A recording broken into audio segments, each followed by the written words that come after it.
Since I was a child, I've been naturally inquisitive, questioning anything and everything that didn't quite make sense. As I grew, I poured countless hours into a number of conspiracy theories. Some of these theories I believe and some of these theories I don't, but some of them I do. Here I'll be studying the evidence for and against all of history's mysteries, doing the work so you don't have to, but you really should do it on your own, like check sources and all that. Okay, on today's episode, Flat Earth.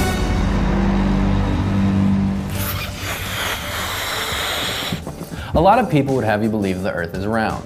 Well, we'll see. What is the Flat Earth theory? Well, the Flat Earth theory posits, there we go, that the Earth is not a globe, as you have come to know it, but is in fact a flat disc-like shape. Let me show you here. It's kind of a lot like this. Yeah. It suggests that the Earth's land masses lie flat. And to better understand this, let's go all the way back to the Bedford Level experiment with Samuel Burley Robotham.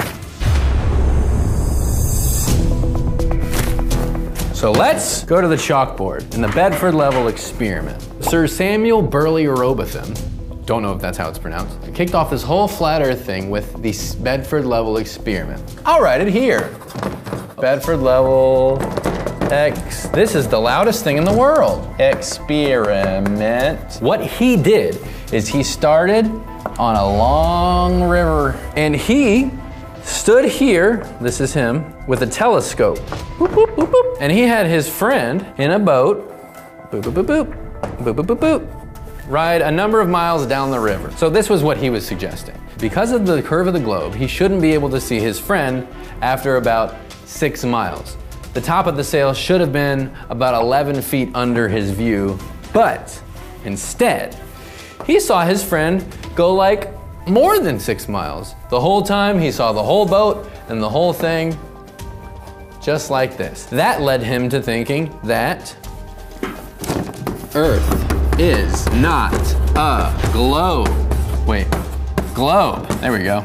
This is where it gets a little wacky. He published these findings in a book called Earth, Not a Globe. The tricky thing is that he published these findings under the name Parallax. Why? I don't know. Now, if you think this sounds crazy, it's important to note that a lot of people are actually in the same school of thought as Parallax. Possibly Kyrie Irving, Tila Tequila, and B.O.B. And this is where people kind of hit the wall on the flat Earth thing. Where's the edge? Wonderful question. I've got answers. So, to explain, this is essentially what the shape of the flat Earth looks like. And of course, if these are the edges, your next question would be like, well, why haven't we fallen off? Well, that brings me to the ice wall. Using my handy dandy modeling clay for children, I'm gonna explain. Once you got the land masses, and they're all there, they have this ice wall. Now, forgive me for saying flat earthers, I haven't fully made my mind up yet. I really would like to get around this because this is just so cool. And so, this is what they believe it looks like. So you got your Canada, US, Mexico, there's South America in there, and then Russia, the other big old landmass. They believe that the Antarctic surrounds the Earth and keeps the water in between the ice mass, just like this. Look at that. These are the principles of the Flat Earth Society. Honestly, seeing it like this, it's not so crazy. We understand the ice walls, we got all that figured out. You might say, what about the seasons? This is the most enjoyable part of the Flat Earth theory. It is actually suggested that the sun spins around the Earth. I'm actually doing the opposite of that, but give me a break, you can figure it out. The seasons changing when the sun is closer and further from the Earth. The Earth stays kind of a fixed number of miles away from the sun, so that's good. So they believe in gravity, so we're good.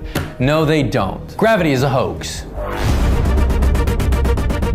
In the flat Earth theory, the tides are not moved by lunar involvement. The tide shifts are connected to a magnet in the center of the Earth. And we all stay here, not because of gravity, but because the Earth and the sun are constantly and ever moving upward, like a tower of terror that you can never get off. This brings me to photographs. So you're saying, I've seen photos of the Earth. It looks like a sphere. It's very circular. Why haven't these flat Earth people seen the photos either? Well, they have. But those photos were taken by NASA. This is a quote pulled from the Flat Earth Society's website. In general, we at the Flat Earth Society do not lend much credibility to photographic evidence. It is too easily manipulated and altered. That is where me and them connect. You cannot trust photos. For example, photos of the moon landing. Here's a photo of me at NASA, looking like I'm having a great time. Here's a photo of me and my best friend Jeff Goldblum.